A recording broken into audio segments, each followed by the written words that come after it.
Hello guys, family ബ്ലോഗിലേക്ക് സ്വാഗതം. ഇന്ന് നമുക്കൊരു കപ്പയും ചിക്കൻ കറിയുമാണ് ഉണ്ടാക്കാം. അപ്പോൾ കപ്പ ആദ്യം നമുക്ക് എന്തോ ചെയ്യാം, അതൊന്നെടുത്തിട്ട് ഒന്ന് വൃത്തിയാക്കി എടുക്കാം. അപ്പോൾ ആദ്യം കപ്പ അങ്ങോട്ട് എടുത്ത് വെച്ചിട്ട് നമുക്ക് 1 കിലോ കപ്പയാണ് വാങ്ങിച്ചത്. അപ്പോൾ കപ്പ ചെറിയ പീസായിട്ട് ആദ്യം കണ്ടിച്ചെടുക്കാം. ചെറിയ ചെറിയ പീസുകളാക്കി എടുക്കണം, അന്നേരം നമുക്ക് പെട്ടെന്ന് കപ്പ അരിഞ്ഞെടുക്കാൻ പറ്റും. അപ്പം കപ്പ നമുക്ക് 3-4 കഷ്ണങ്ങളാക്കാം. കൊച്ചു പീസുകളാക്കി 3-4 കഷ്ണങ്ങളാക്കി ഇടാം. Okay guys,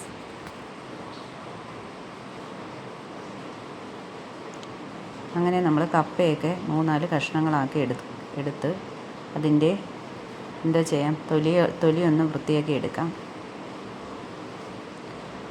ഞാനിങ്ങനെയാണ് വെട്ടുന്നത്. ഇത് ഇങ്ങനെ കഷ്ണങ്ങളാക്കി എടുത്തിട്ടാണ് നമ്മൾ കപ്പയുടെ തൊലി ഇതിൽ നിന്ന് മാറ്റിയെടുക്കുന്നത്. അപ്പോൾ 3-4 കഷ്ണങ്ങളാക്കി നമുക്കിതിൻ്റെ തൊലികളെല്ലാം പെട്ടെന്ന് ഇങ്ങനെ ഒന്ന് വെട്ടിയാൽ നമുക്ക് പെട്ടെന്ന് തൊലി വലിച്ചിളക്കി എടുക്കാം. നമുക്ക് എളുപ്പമായിരിക്കും. അപ്പം ഇങ്ങനെയാണ് നമ്മൾ ചെയ്യുന്നത് ഗെയ്സ്. നമുക്കപ്പോൾ ഇതെല്ലാം ഒന്ന് പെട്ടെന്ന് തൊലിയെല്ലാം ഒക്കെ എടുത്തിട്ട് ക്ലീനാക്കി എടുത്തിട്ട് ഇതൊന്ന് വൃത്തിയാക്കി, അതിൻ്റെ മണ്ണൊക്കെ പോകണമല്ലോ. അപ്പം നമ്മൾ അതെല്ലാം കഴുകി വൃത്തിയാക്കി എടുക്കണം. അപ്പം മണ്ണൊക്കെ പോയി കഴിയുമ്പോൾ നമുക്ക് പിന്നെ പെട്ടെന്ന് കുഞ്ഞു കഷ്ണങ്ങളാക്കി എടുക്കാം. അപ്പം കപ്പ നമുക്ക് ചെറിയ ചെറിയ കഷ്ണങ്ങളാക്കി അരിഞ്ഞെടുക്കാം. ഓക്കെ, അപ്പം നമുക്ക് എത്രയും പെട്ടെന്ന് തന്നെ നമുക്കിത് കഷ്ണങ്ങളാക്കി എടുക്കാം. പിന്നെ ഞായറാഴ്ച ആയതുകൊണ്ടാണ് നമ്മൾ കപ്പയും ചിക്കനും ആക്കാം എന്ന് വിചാരിച്ചത്. അപ്പോൾ ഞായറാഴ്ചയുടെ സ്പെഷ്യൽ ഐറ്റമാണിത്. അപ്പം നിങ്ങൾക്കൊക്കെ കപ്പ ഇഷ്ടമാണോ? കപ്പയും ചിക്കനും കോമ്പിനേഷനാണോ ഇഷ്ടം? ചക്കയും ചിക്കനുമാണോ ഇഷ്ടം? എന്താണ് നിങ്ങൾക്കൊക്കെ ഇഷ്ടം? അപ്പം ഞാനൊരു ചെറിയ കൊച്ചു കലമംഗലത്തിലാണ് വെക്കുന്നത്. എപ്പോഴും നമ്മൾ ചക്ക, ചീനി ഇങ്ങനെയൊക്കെ ഉള്ളത് മംഗലത്തിൽ വെക്കുന്നത് നല്ലതാണ്. അപ്പം നമ്മളൊരു മംഗലം എടുത്ത് കഴുകി വൃത്തിയാക്കി അതിലേക്ക് കഴുകിയെടുത്ത ചീനിയെ അതിനകത്തേക്ക് ഇട്ട് ആവശ്യത്തിന് വെള്ളവും ചേർക്കുക. ആവശ്യത്തിന് അത് ചീനി വേവാനുള്ള വെള്ളം ചേർക്കുക. ഓക്കെ, നമുക്ക് ചീനി വേവാനുള്ള വെള്ളം എടുത്തിട്ട് ഗ്യാസിൽ വെച്ച് വേവിക്കാം. നല്ല തിള വരുന്നിടം വരെ അത് വേവിച്ചെടുക്കാം. ഓക്കെ, അപ്പോൾ നമുക്ക് തീ കത്തിച്ച് വെച്ചു ചീനി ഒന്ന് നല്ല രീതിയിൽ വേവട്ടെ. അപ്പോഴത്തേനും നമുക്ക് ചിക്കൻ എടുക്കാം. ചിക്കൻ നമുക്ക് ഇനി നല്ല രീതിയിൽ ഇത് വൃത്തിയാക്കി എടുക്കണം. അതിനകത്ത് നല്ല ബ്ലഡും ചോരയും അങ്ങനെയുള്ള എല്ലാം ഉണ്ട്. അന്നേരം ചിക്കൻ ഞാനതെല്ലാം വൃത്തിയാക്കി ക്ലീനാക്കി എടുത്ത് അത് നമുക്ക് വെള്ളം വാർന്ന് വേറൊരു പാത്രത്തിലേക്ക് എടുക്കാം. ഓക്കെ, അപ്പം നമ്മൾ വേറൊരു പാത്രത്തിലേക്ക് അതിൻ്റെ വെള്ളമെല്ലാം വാർന്നെടുത്ത് മാറ്റിയിട്ട് ആണ് ഞാൻ ഈ രീതി മാത്രമല്ല ചിക്കൻ കറി വയ്ക്കുന്നത്, വേറെ ഒരു രീതിയിലും വയ്ക്കും. ഇപ്പം നമുക്ക് പച്ചപ്പൊടി ഇട്ട് ഇത് പുരട്ടി വെച്ചിട്ട് വേണം നമ്മൾ കുറച്ച് നേരം റെസ്റ്റിൽ വെച്ചിട്ടാണ് ചിക്കൻ വയ്ക്കുന്നത്. അല്ലെങ്കിൽ പൊടി അനത്തിയും വയ്ക്കാം. അങ്ങനെ 2 രീതിയിൽ ഞാൻ ചിക്കൻ കറി വയ്ക്കും. ഞാനിപ്പോൾ സാധാ പൊടികൾ മാത്രം ഇട്ട് പുരട്ടി വെച്ചിട്ട് ചിക്കൻ കറി വയ്ക്കുകയാണ്. അപ്പം നമുക്കിതിനേക്ക് 2 ടീസ്പൂൺ മുളക് പൊടി ഇട്ടു. പിന്നെ ഒരു 1/4 സ്പൂൺ അല്ലെങ്കിൽ 1/2 സ്പൂൺ ഐറ്റം മഞ്ഞൾപ്പൊടി ഇട്ടു. പിന്നെ നമുക്ക് വേണ്ടുന്നത് കുരുമുളക് പൊടിയാണ്. കുരുമുളക് പൊടിയും ഇട്ട് കുറച്ച് കുരുമുളക് പൊടി ഒരു സ്പൂണിനടുത്ത് കുരുമുളക് പൊടിയും കൂടി ഇട്ട്. കുരുമുളക് പൊടി എപ്പോഴും നല്ലതാണ് ചിക്കൻ കറിക്കൊക്കെ. അപ്പോൾ ഇതെല്ലാം കൂടി ഇട്ടിട്ട് സ്വല്പം ഉപ്പ് പൊടിയും കൂടെ ചേർക്കുക. അങ്ങനെ കുറച്ച് ഉപ്പ് പൊടിയും കൂടെ ചേർത്തിട്ട് നമ്മൾ എന്തോ ചെയ്യണം, നല്ല രീതിയിൽ ഇതിൻ്റെ എല്ലാ ഭാഗത്തും അരപ്പ് പിടിക്കുന്ന രീതിയിൽ പുരട്ടണം. അതിന് വേണ്ടി ഒരു മയം കിട്ടാൻ നമ്മൾ ഇച്ചിരി വെളിച്ചെണ്ണയും കൂടെ തൂക്കണം. വെളിച്ചെണ്ണ ഒഴിച്ചിട്ട് നല്ല രീതിയിൽ അതങ്ങോട്ട് കുഴച്ച് ഇളക്കി പുരട്ടി എല്ലാ ഭാഗത്തും അരപ്പ് പിടിക്കുന്ന കണക്ക് സെറ്റാക്കണം. ഓക്കെ, അപ്പം നമുക്കിതൊന്ന് ക്ലീൻ ചെയ്യാം. ഓക്കെ, ഞാനിതിൻ്റെ എല്ലാ ഭാഗവും ക്ലീനാക്കി വെക്കുകയാണ്. അതിനകത്ത് എല്ലായിടവും പറ്റുന്ന രീതിയിൽ ആക്കിയെടുത്ത് അപ്പം നമുക്കിതെല്ലാം ഒന്ന് പുരട്ടി നമുക്കൊന്ന് റെസ്റ്റ് ചെയ്യാനായിട്ട് വയ്ക്കാം. ആ സമയമായപ്പോൾ ചീനിയും വെന്ത് കിട്ടി. അപ്പം നമ്മൾ ചീനി വെന്തല്ലോ ഗെയ്സ്. അപ്പം ചീനി നല്ല തിളച്ച് നല്ല പെട്ടെന്ന് ഞെങ്ങ് കൊള്ളുന്ന രീതിയിലുള്ള നല്ല ചീനിയാണ്. അപ്പം ഗെയ്സ് ചീനി വെന്ത് ആ വെള്ളം ഒന്ന് വാർന്ന പോലെ നമുക്കൊന്ന് ഊറ്റി മാറ്റിയിട്ട് നമുക്ക് എന്ത് ചെയ്യാം, അതിൻ്റെ നല്ല മഞ്ഞൾപ്പൊടി ഇടാം. മഞ്ഞൾപ്പൊടി അതിനകത്തുനിന്ന് പച്ചച്ചവ മാറുന്നിടം വരെ ഇച്ചിരി ആ ആവിയിലിരിക്കട്ടെ. അത് കഴിഞ്ഞിട്ട് നമുക്ക് കുറച്ച് ഉപ്പ് പൊടിയും കൂടെ ചേർക്കാം. അത്യാവശ്യത്തിന് ഉപ്പ്. ഞാൻ എൻ്റെ ഒരു അളവിന് അങ്ങ് ചേർക്കും. അത് മിക്കവാറും കറക്റ്റുമാവാം. അങ്ങനെയാണ് ഞാൻ ഉപ്പ് ചേർക്കുന്നത്. അങ്ങനെ ഞാൻ അതിനകത്ത് ഉപ്പും ചേർത്തിട്ട് നമ്മൾ ഇത് ഇളക്കുന്ന ഒരു തവിയുണ്ട്. അപ്പം ആ തവി കൊണ്ട് നമ്മളിതെന്തോന്ന് ഇച്ചിരി കട്ടിയുള്ള തവിയായിരിക്കണം. ചീനിയും ചക്കയൊക്കെ ഇളക്കുമ്പോൾ നല്ല കട്ടിയുള്ള തവികൾ വെച്ച് നമ്മൾ ഇളക്കാമോ. കാരണം അത് വളഞ്ഞ് ഒടിഞ്ഞു പോവും. അപ്പോൾ അങ്ങനെ ഉണ്ടാവാതിരിക്കാൻ വേണ്ടി നമ്മൾ നല്ല കട്ടിയുള്ള തവിക്കണ കൊണ്ട് മാത്രമേ ചീനി ഇളക്കാമോ. അപ്പം നല്ല രീതിയിൽ അതങ്ങോട്ട് ഉടച്ചു കൊടുത്ത് എല്ലാ ഭാഗത്തും നമ്മൾ അതിൻ്റെ കളർ പിടിക്കുന്നിടം വരെ എല്ലായിടവും എടുത്തും ഒന്ന് ഉടച്ച് കൊടുക്കുക. ഓക്കെ, അങ്ങനെ ഞാൻ ഇത് നല്ല രീതിയിലൊന്ന് ഉടച്ചു കൊടുക്കുകയാണ്. ഓക്കെ, പക്ഷെ നമുക്കിത് കിട്ടിയ ചീനിയും നല്ല ചീനിയാണ്. അതുകൊണ്ടാണ് നല്ല രീതിയിൽ നമുക്കിത് വേവിച്ചെടുക്കാൻ പറ്റിയത്. അപ്പോൾ നിങ്ങൾക്കൊക്കെ ഇത് ഭയങ്കര ഇഷ്ടമുള്ള ഒരു ഭക്ഷണമായിരിക്കാം ചീനിയും ചിക്കൻ കറിയും. അപ്പം നമുക്ക് ചീനി റെഡി ആയിട്ടുണ്ട്. അപ്പം നമുക്ക് ചീനി അങ്ങോട്ട് മാറ്റി വയ്ക്കാം. അടുത്ത നമുക്ക് ചെയ്യേണ്ടത് ചിക്കൻ കറിയാണ് വെക്കേണ്ടത്. അപ്പം ചിക്കൻ കറി വെക്കാനുള്ള തയ്യാറെടുപ്പിലേക്ക് പോവാം. അപ്പം ചീനി അങ്ങോട്ട് റെഡിയാക്കി മാറ്റി വയ്ക്കാം ഗെയ്സ്. ഓക്കെ, അപ്പം ചീനിയെല്ലാം റെഡി ആയിട്ടുണ്ട്. അപ്പം ചീനി അവിടെ ഇരിക്കട്ടെ. നമുക്കടുത്തത് ചിക്കൻ കറിയിലേക്ക് പോകാം. ചിക്കൻ കറിക്കായിട്ട് ആദ്യമേ നമ്മൾ അതും മൺചട്ടിയിലാണ് വെക്കുന്നത്. നമുക്ക് ഒരു കിലോ ചിക്കൻ കറി വേവുന്ന ഒരു കറിച്ചട്ടിയാണ് ഇത്. അപ്പം നമുക്ക് ഈ കറിച്ചട്ടിയിലേക്ക് അത്യാവശ്യം ഒരു അര കിലോ മുക്കാൽ കിലോയ്ക്ക് അടുത്തുള്ള ചിക്കനുണ്ട്. അപ്പോൾ നമുക്കിതൊന്ന് വേവിച്ചെടുക്കാൻ വേണ്ടി ആദ്യം ചട്ടി ചൂടാക്കുക. ചൂടായ ചട്ടിയിലേക്ക് നമ്മൾ വെളിച്ചെണ്ണ ഒഴിക്കുക. ഓക്കെ, അപ്പോൾ നമ്മൾ വെളിച്ചെണ്ണയൊക്കെ ഒഴിച്ച് വെളിച്ചെണ്ണയൊന്ന് ചൂടാവട്ടെ. ചൂടാവുമ്പോൾ നമ്മൾ അതിനകത്തേക്ക് കടുകിടുന്നു.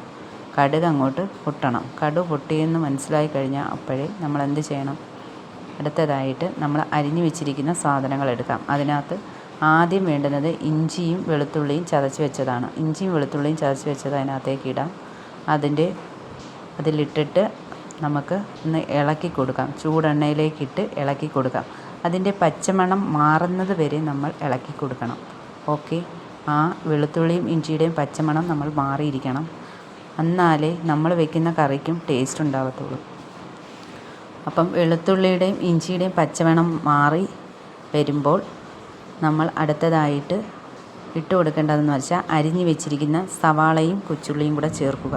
അപ്പോൾ സവാളയും കൊച്ചുള്ളിയും കൂടെ നമുക്ക് കുറേശ്ശെയായിട്ട് അതിലേക്ക് ചേർക്കാം. ഓക്കെ, അങ്ങനെ സവാളയും കൊച്ചുള്ളിയും ഫുള്ളായിട്ട് നമുക്ക് അതിലേക്ക് ഇട്ട് കൊടുക്കാം.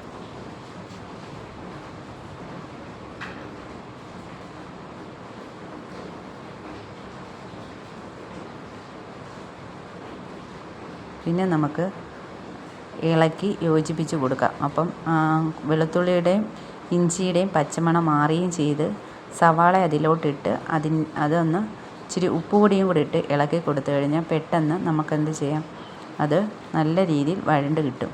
അപ്പം അത് ഒന്ന് അടച്ച് വെച്ചിട്ട് നമ്മൾ ഒന്ന് ഇളക്കി വീണ്ടും കൊടുക്കണം. അങ്ങനെ നല്ല രീതിയിൽ അതൊരു ഗോൾഡൻ കളറാവുന്നിടം വരെ ഇളക്കി കൊടുക്കണം.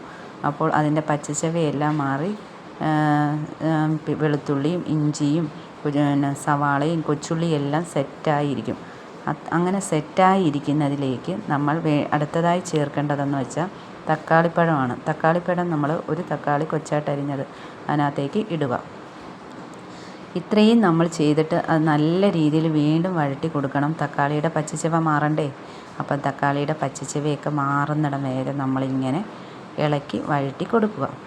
അത് കഴിഞ്ഞിട്ട് നമ്മൾ ചേർക്കേണ്ടത് വീണ്ടും നമ്മൾ 2 സ്പൂൺ മുളക് പൊടി നമ്മൾ മറ്റേതിൽ ചേർത്തിട്ടുണ്ട്. എങ്കിൽ ഉപരി നമ്മൾ ഇതിനകത്തേക്കും 2 സ്പൂൺ മുളക് പൊടിയും 1.5 സ്പൂൺ മല്ലിപ്പൊടിയും നമ്മൾ ചേർക്കുക. അത്രയും ചേർത്തിട്ട് പിന്നെ കുറച്ച് 1/4 സ്പൂൺ മഞ്ഞൾപ്പൊടിയും കൂടെ നമുക്ക് അതിലേക്ക് കുറച്ച് ഇടാം. പിന്നെ നമുക്ക് ഇച്ചിരിയും കൂടെ കുരുമുളക് പൊടി ഇടാം. വിരട്ടി വെച്ചേക്കുന്നതല്ല, നമുക്കൊരു ശകലവും കൂടെ കുരുമുളക് പൊടിയും കൂടെ അതിലേക്ക് ചേർക്കാം. ഇത്തിരി കുരുമുളക് ഇട്ട് പിന്നെ നമുക്ക് ചേർക്കേണ്ടതെന്ന് വെച്ചാൽ നമ്മൾ പൊടിച്ച് വെച്ചിരിക്കുന്ന ഗരം മസാല ഉണ്ടല്ലോ, അതിൻ്റെ ഫ്ലേവർ കിട്ടാൻ വേണ്ടി അതും കൂടെ നമുക്ക് കുറച്ച് അതിലേക്ക് ചേർക്കാം. ഓക്കെ, അപ്പോൾ ഗരം മസാലയും ചേർത്തിട്ട് ഇത് നമ്മൾ എന്ത് ചെയ്യണം, നല്ല രീതിയിൽ അങ്ങോട്ട് ഇളക്കി കൊടുക്കണം. എല്ലാ വശത്തും പിടിക്കുന്നത് പോലെ നമ്മൾ ഇളക്കി യോജിപ്പിച്ച് കൊടുക്കുക. അപ്പം നമുക്ക് ഇതെല്ലാം ഇളക്കി യോജിപ്പിച്ച് പൊടി ഐറ്റംസിൻ്റെ എല്ലാം പച്ചച്ചവ മാറുന്നിടം വരെ നമ്മൾ ഇളക്കി യോജിപ്പിച്ച് കൊടുക്കണം. ഓക്കെ, അപ്പം നമുക്ക് ഇതെല്ലാം യോജിപ്പിച്ച് കൊടുക്കാം. അങ്ങനെ നല്ല രീതിയിൽ അങ്ങോട്ട് യോജിപ്പിക്കുമ്പോൾ അതിന് നല്ലൊരു മണം വരും. പൊടികളൊക്കെ മൂത്ത് നല്ല ഇതാവുന്ന മണം. ആ സമയത്ത് നമ്മളെന്തോ ചെയ്യണം, പുരട്ടി വെച്ചിരിക്കുന്ന ചിക്കനെ എടുക്കണം. അതിലും നമ്മൾ സ്വല്പം എല്ലാ പൊടികളും ചേർത്തിട്ടുണ്ട്. നമ്മൾ അത് അരമണിക്കൂർ പുരട്ടി വെച്ചതാണ്. അപ്പോൾ ചിക്കനിലേക്ക് പിടിക്കും. അതെല്ലാം അത്രയും സമയം നമ്മൾ ചെയ്ത് വെച്ചിട്ട് ബാക്കി കാര്യങ്ങൾ ചെയ്യുകയാണെങ്കിൽ ചിക്കൻ കറിക്ക് പ്രത്യേക ടേസ്റ്റും ഉണ്ടാവും. അപ്പം നമ്മൾ പുരട്ടി വെച്ചിരിക്കുന്ന ചിക്കനെ എടുത്ത് അതിലേക്ക് ഇടുക. അതിലിട്ടിട്ട് നമ്മൾ വീണ്ടും ഈ ഉള്ളിയും ഈ മറ്റുള്ള സാധനങ്ങളെല്ലാം ഇട്ട പൊടികളെല്ലാം കൂടെ ഉള്ളത് അതിനകത്തേക്ക് യോജിപ്പിച്ച് ചേർക്കണം. എല്ലാ ഭാഗത്തും പിടിക്കുന്നത് പോലെ ചിക്കൻ നല്ല രീതിയിൽ അങ്ങോട്ട് വഴറ്റി കൊടുക്കണം. ഓക്കെ, വഴറ്റി യോജിപ്പിച്ച് കൊടുക്കുക. എല്ലായിടത്തും എത്തണം. എല്ലായിടത്തും എത്തുന്നത് പോലെ യോജിപ്പിച്ച് കൊടുക്കുക. അപ്പം നമുക്ക് എല്ലാ ഭാഗത്തും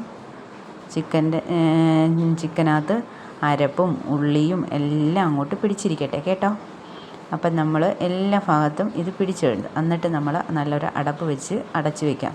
അപ്പോൾ ആ ആവിയിലിരുന്ന് ചിക്കനിൽ നിന്നും ഇറങ്ങുന്ന വെള്ളവും കൂടെ ആയിട്ട് അത് നല്ല സെറ്റാവും. അപ്പം അത് നല്ല രീതിയിൽ സെറ്റായി അതിൽ നിന്ന് അതിൻ്റെ വെള്ളമെല്ലാം ഇറങ്ങി എല്ലാ ഭാഗത്തും ഇതായി. ചിക്കനിൽ നിന്ന് വെള്ളമൊക്കെ ഇറങ്ങി അന്ന് ഒരുവിധം വെന്ത് സെറ്റായിട്ടുണ്ട്. ഇനി നമുക്ക് ഒരു വേവും കൂടെ വരണം. അപ്പം നമ്മൾ വീണ്ടും എന്ത് വേണം, ഇച്ചിരി ചിക്കൻ ഇരുന്ന പാത്രത്തിൽ അത് കഴുകിയ ഒരു വെള്ളം ഉണ്ടല്ലോ, അരപ്പ് വെള്ളം, അതും കൂടെ നമുക്ക് കുറച്ച് അതിലേക്ക് ചേർത്ത് കൊടുക്കാം. അതും കൂടെ ചേർത്തിട്ട് നമ്മൾ എന്ത് ചെയ്യണം, വീണ്ടും എല്ലാം ഒന്നും കൂടി നമ്മൾ യോജിപ്പിച്ച് കൊടുക്കുക. എന്നിട്ട് നമ്മൾ ചെയ്യേണ്ടതെന്ന് വെച്ചാൽ ചിക്കൻ്റെ പൗഡർ ഉണ്ടല്ലോ അതിട്ട് കൊടുക്കുക.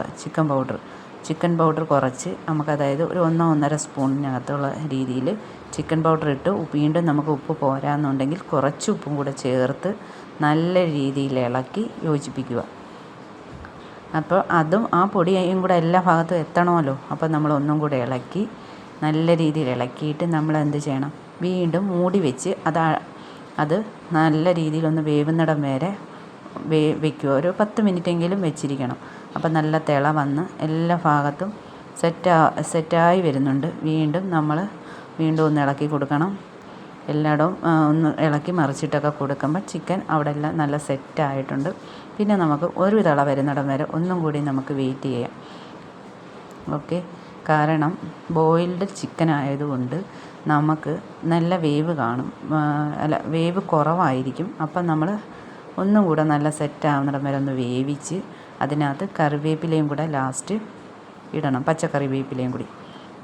അപ്പോഴത്തേനും കറി ഒരുവിധം സെറ്റാവും.